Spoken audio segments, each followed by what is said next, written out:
Мен саяхаттауды жақсы көремін. Сонымен қатар, мұғалім болғандықтан маған өзге елдің білім беру жүйесі қызықтырады, әсіресе олардың мектептері. Биыл отбасымен бірге Таиланд елінің Бангкок қаласына саяхаттап, қызықты жерлерін аралаумен қатар мектептеріне де кіріп шықтым. Қонақ үйіміз Бангкок қаласының Бангфлат ауданында орналасқандықтан, жақын арадағы мектептерді іздей бастадым. Ең жақын мектеп Ват Тепакорн бастауыш мектебі болып шықты. Соған жол тарттым. Мектептің жанындағы 2 ғасырға жуық тарихы бар ғибадатхана орналасқан. Өте әсерлі. Кезекші мұғалім мені Танакпорн Татвисай бастауыш мұғаліміне жолықтырды.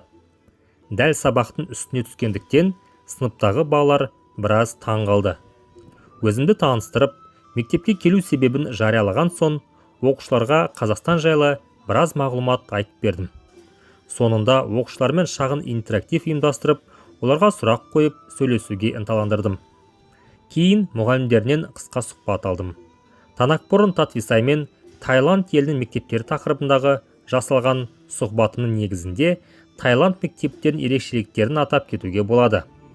Біріншіден, Таиландта мемлекеттік мектептерде оқу жылы 2 семестрге бөлінген. Бірінші семестр мамырда басталып, қазанда аяқталады. Оқушылар 3 жұмалық демалысқа шығады.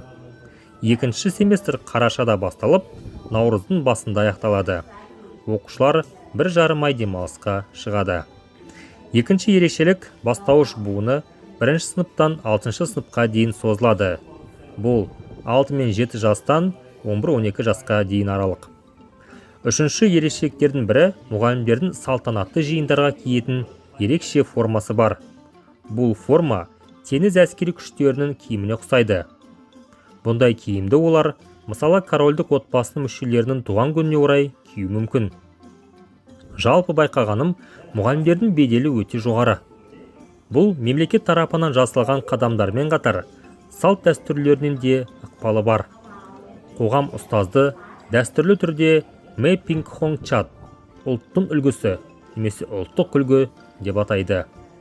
Ерекшеліктермен қатар, біздің мектептерге ұқсас тұстары да көп. Мысалы, ақысыз мемлекеттік мектепте білім алу мүмкіндігі, оқитын пәндер тізімі, оқушылардың міндетті мектеп формасы және тағы да басқасы бар. Ең басты ұқсастық бұл оқушылардың білімге деген құштарлығы, мемлекеттің білім саласына деген жоғары көңіл бөлуі және қоғамның жас ұрпаққа деген сенімінің мол болуы.